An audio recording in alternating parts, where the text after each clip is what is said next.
নমস্কার দর্শক বন্ধুরা, আশা করি শ্রী শ্রী ঠাকুর শ্রীসীমা ও স্বামীজির কৃপা আপনারা সকলে মঙ্গলে রয়েছেন। আজকে আমরা শুনবো যে ঠাকুর কিভাবে শত্রু দ্বার না দেওয়া হলে আমাদের কি করতে হবে সেটি একটি চমৎকার গল্পের মাধ্যমে কথামৃতে বুঝিয়ে দিয়েছেন আমাদের মতো সাধারণ সংসারী ভক্তদের।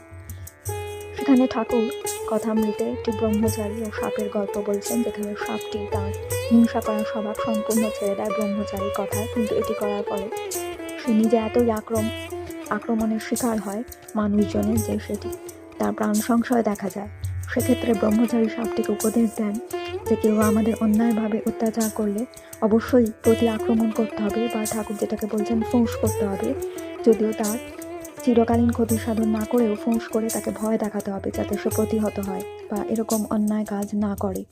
এই অপূর্ব শিক্ষাটি জানতে আমাদের পুরো ভিডিওটি দেখুন, যেটির লিঙ্ক কমেন্ট বক্সে দেয়া রয়েছে। ধন্যবাদ, নমস্কার।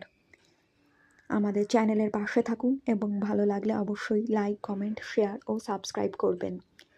এ প্রসঙ্গে ঠাকুরের আরেকটি গল্প আমরা নিয়ে আসছি অতি শীঘ্রই, যেখানে একটি মাহুত সাবধান করা সত্ত্বেও একটি ভক্ত আক্রমণ না করার জন্য আহত হয়। দেখতে থাকুন। নমস্কার।